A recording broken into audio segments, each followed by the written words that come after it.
Swayam Prabha. Digital India. Educated India.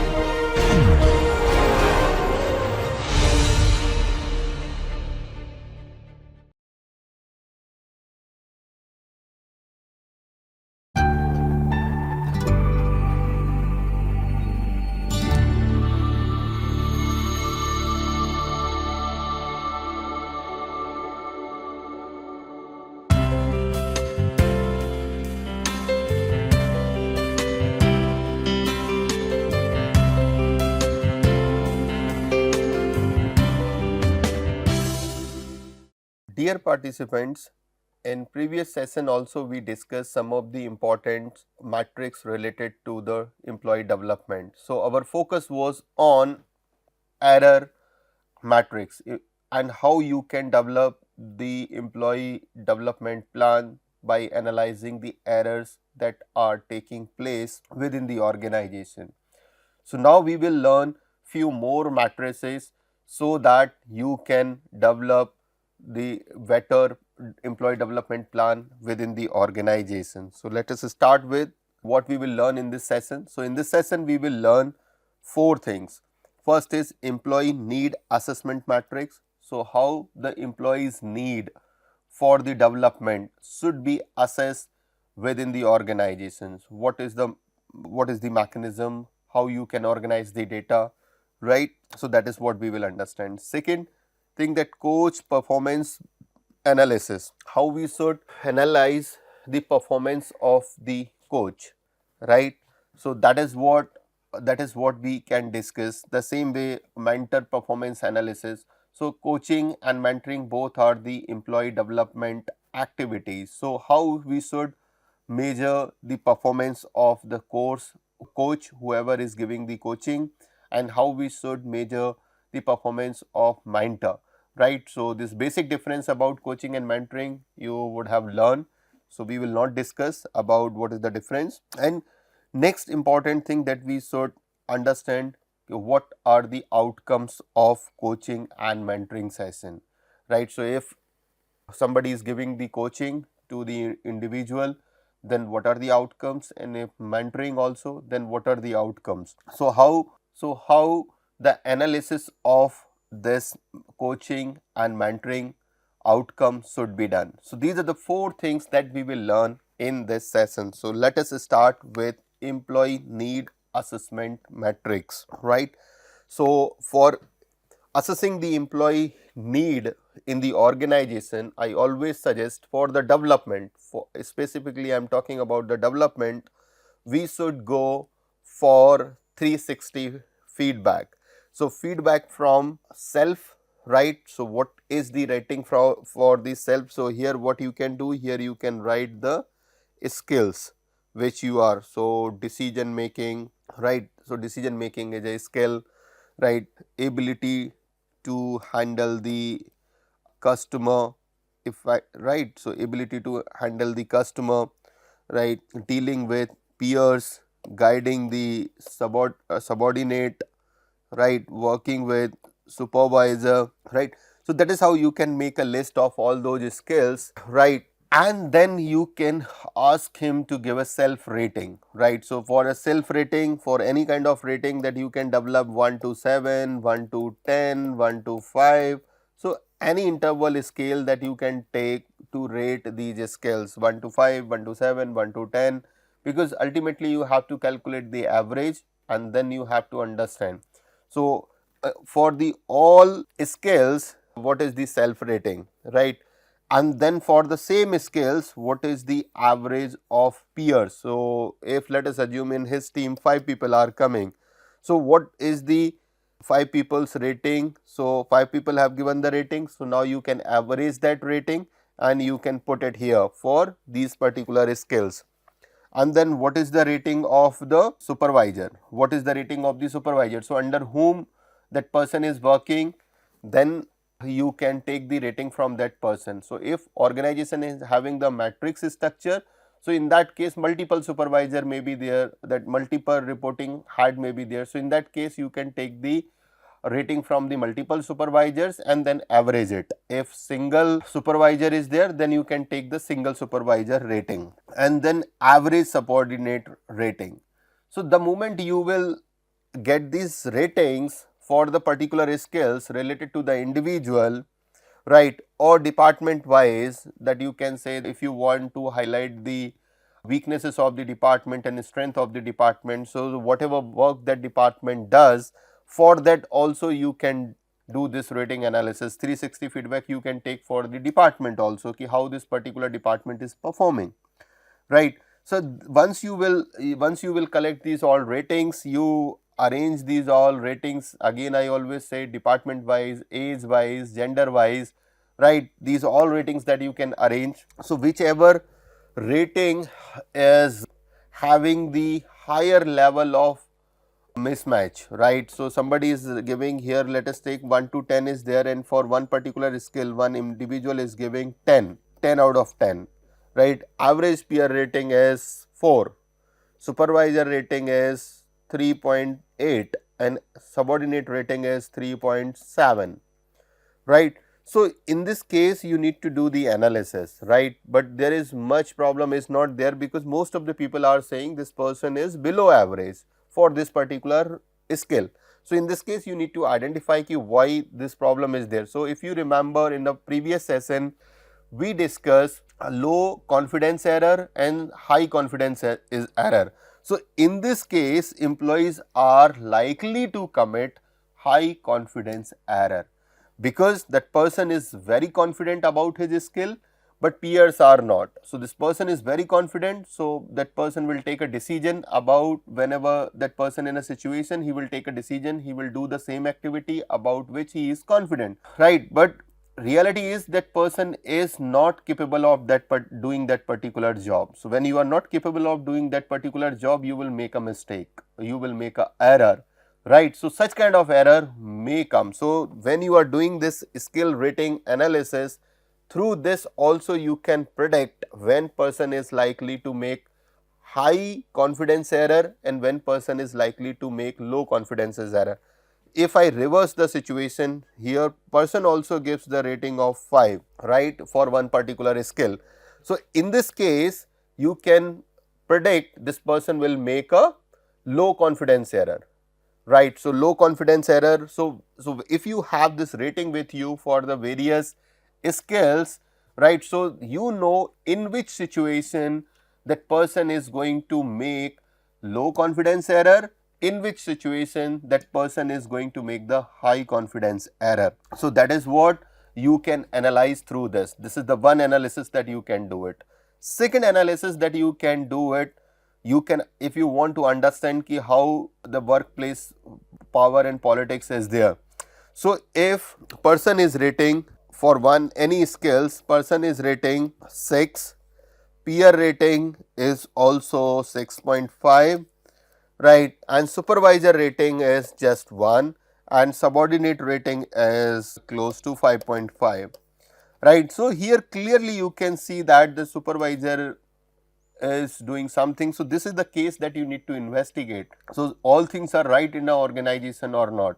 So such kind of variation that you can analyze in the organization, person wise, department wise, you can do the analysis of such kind of rating, and from these rating you can make a prediction whether power or politics is being used, whether when this person will make high confidence error, when person will make low confidence error, when this department will make high confidence error, when this department will make a low confidence error, is any other department is playing politics with this organization, right. So in various kind of predictions that you can make, and then you can check in the reality what is happening. If the same pattern is there, you are getting the same kind of confirmation from the number of mistakes that are there, and you analyzed, and the same thing is reflecting, this person is making more high confidence error, this person is making low confidence error, right. Same pattern is aligned with the rating one, then you can say yes, this data was correct.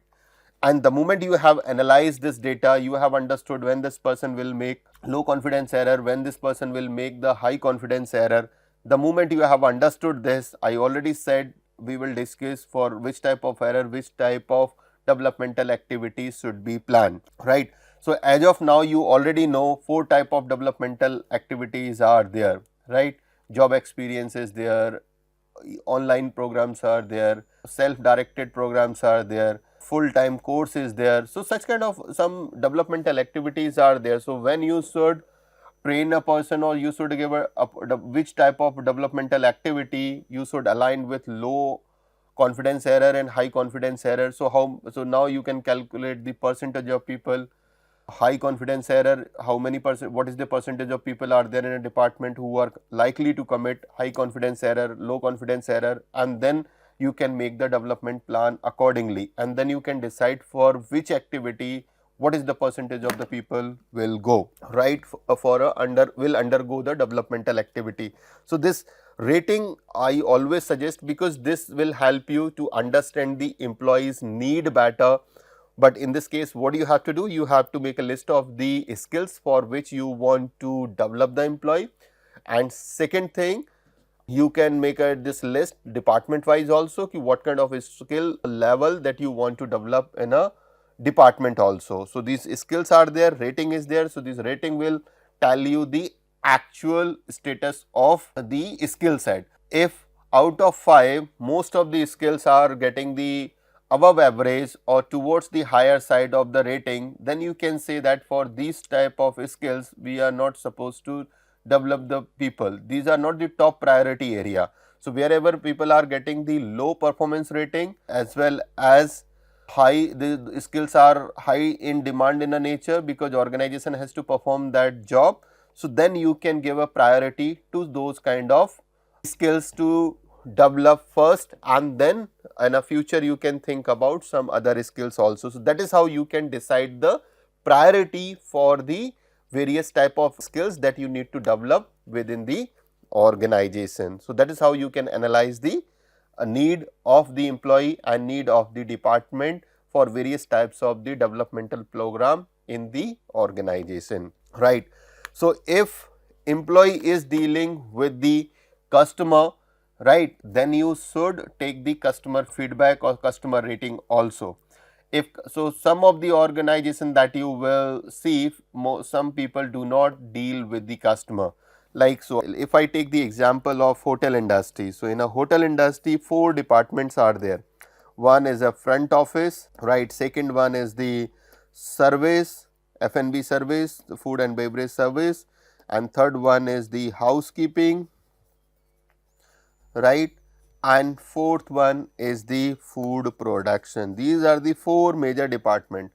But in the case of, if you have to develop the developmental plan for the accounts department in a hotel, right. So, most of the time you will see this accounts department people, they do not interact with the customers, right. So, in that case, that customer rating may not be that much effective. But in the case of this 4 department, front office, F&B service, housekeeping and food production, in these 4 department, customer feedback is very important, customer rating is very important, right, because they directly deal with the customer. So, so customer opinion about the skill of that particular department, skill opinion about particular skill about the department, opinion about the individual's skill, right. So, is very important for the growth of the organization and growth of that particular department and growth of that particular individual, right. So, that is what I am trying to make you understand when you are considering the rating, right, in 360 feedback. So, in that case, you may not consider the customer rating in the department of the accounts, right, you may not consider in that case, right, in order to develop the individual plan. But in the case of developing this front office, F&B service, housekeeping and food production, right. So, in these, for these employees, customer rating may be very important, right. So, you must consider the customer rating also for these departments. So, in the same way you can analyze the job profile, which type of people and who are those people who are directly dealing with the customer. So, if employees are dealing with the customer, then you should consider the customer rating also. If directly customers is not, employees are not dealing with the customer, then you should not consider the customer rating.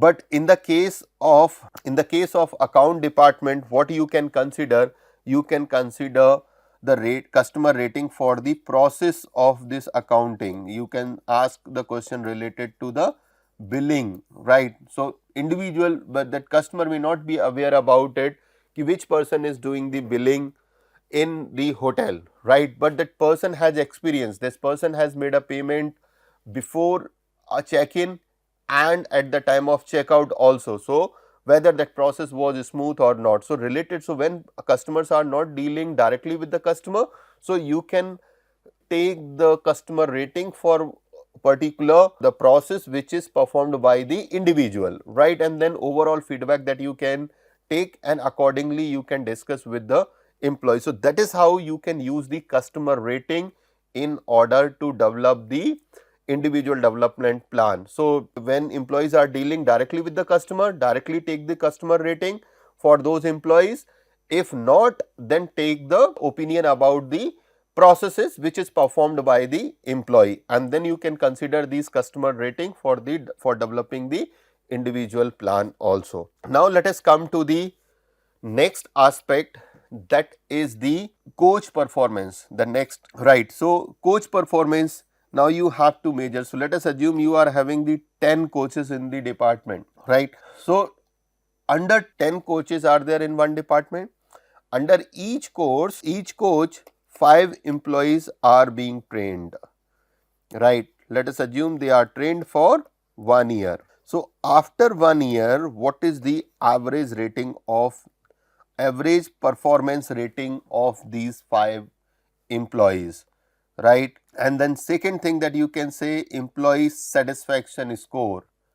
Employee satisfaction score, that is what you can write here, calculate satisfaction within the organization, right, and for the coach also, for the coach whoever is giving the training. So satisfaction score, that is what you can write, and then you can write the average number of days that coaching provided, right. So if somebody provided the 30 days, 45 days, 50 days, so for how many days that training is provided.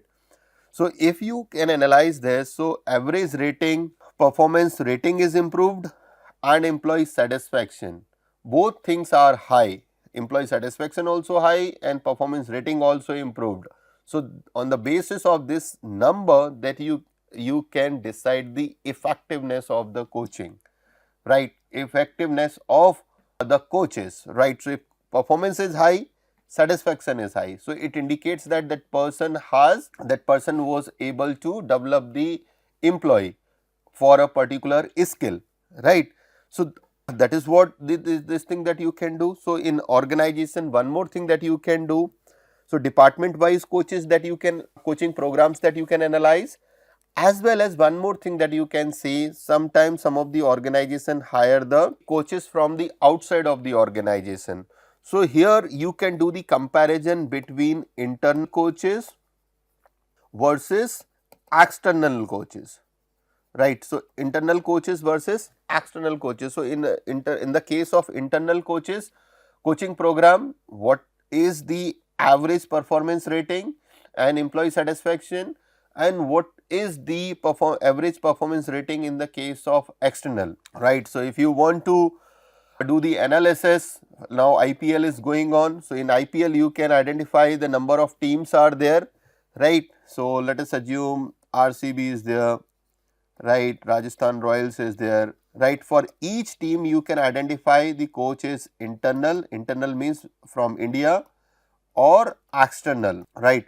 And now you can see the data that is available, that number, right, which they have scored till now, and the all players satisfaction, right. So that is what you can align, and in both cases if it is high, then you can, that is how you can check the effectiveness of the coaches, right, whether which type of coaches are more effective, whether internal coaches are effective or external coaches are effective. So accordingly you can take a decision whether you should hire the internal coach or you should hire the external coach for your organization employee. You cannot say that in my organization internal coaches are more effective, So other organization also internal coaches will be more effective. It is not necessary because your organization is different, your priorities are different, your culture is different, your employees are different, and in another organization this culture, employee, situations, competitors, product,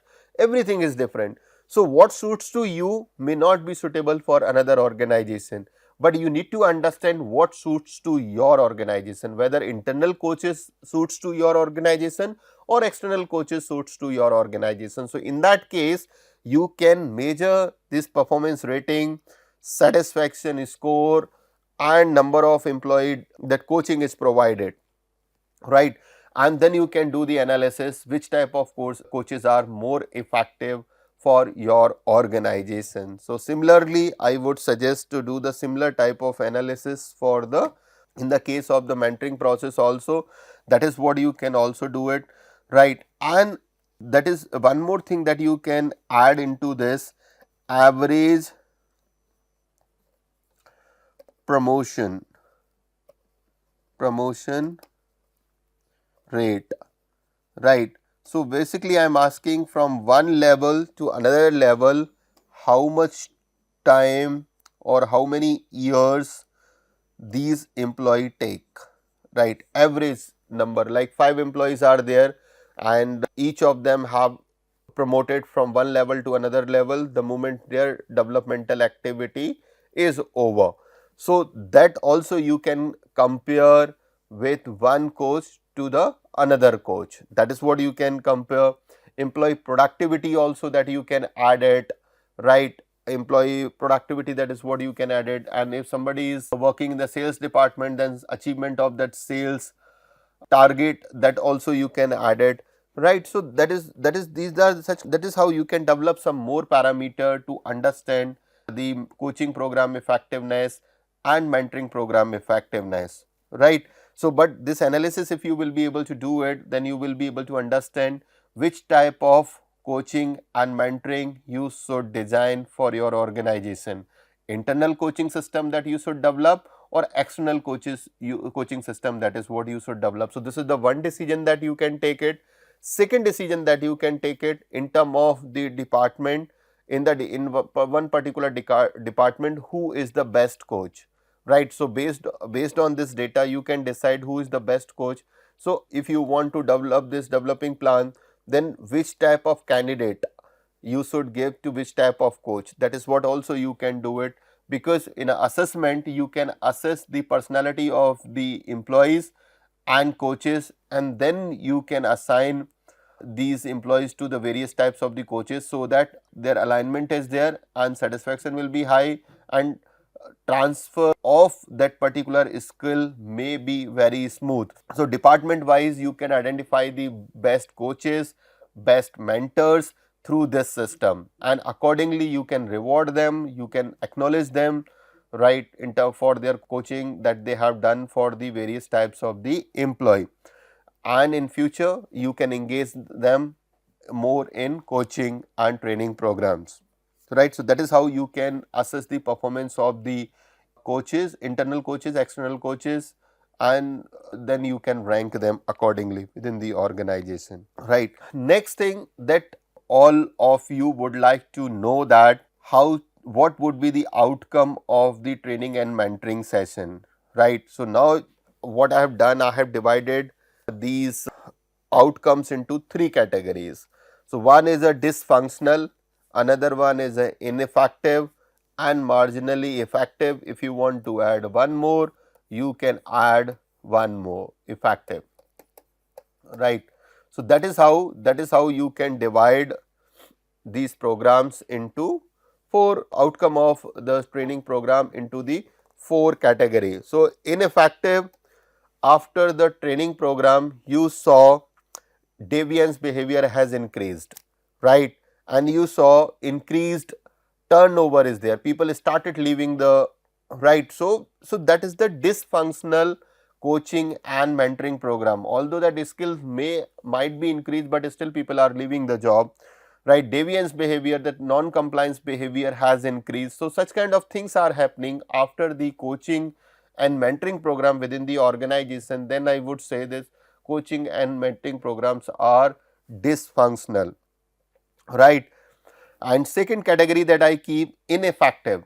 So, before coaching and mentoring, performance rating is performance rating before coaching and mentoring, and after coaching and mentoring is same, right? So, if performance ratings are same before coaching and mentoring and performance rating is same after coaching and mentoring, then such kind of programs that I keep under the ineffective category. If performance rating has increased in some of the cases, then I would say marginally effective.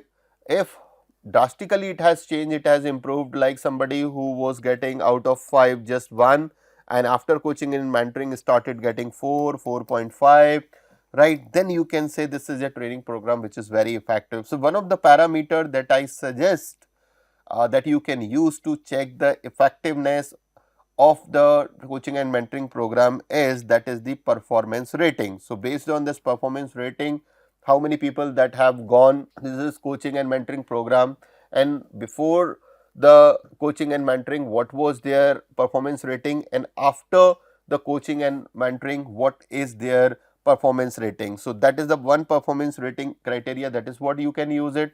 Second criteria that you can use, the changes in a behavior, right. So, any type of learning, so learning definition itself says that permanent change in a behavior. So, one person is learning, it means that person's behavior is getting changed. So, if you can see the positive behavioral changes, then also you can identify. So, attitude towards the job, that is what you can measure. Self efficacy of that person, that is what you can measure, right. Compliance to or adherence to rules and regulation of the organization, that is what you can measure. So, if you want to convert into the number, so number of complaints that you were getting before the coaching and mentoring and after, so that number of complaints that is about a person, number of error that person has committed, so number of error, that is what you can say. So, if these numbers of complaints, number of errors, it is reducing, then also you can say yes, coaching and mentoring session was effective. But if people are leaving the organization after the coaching and mentoring program, right, or their deviance behavior is increasing, their number of complaints are increasing, non-compliance behavior is increasing, in that case you can say that coaching and mentoring sessions were ineffective.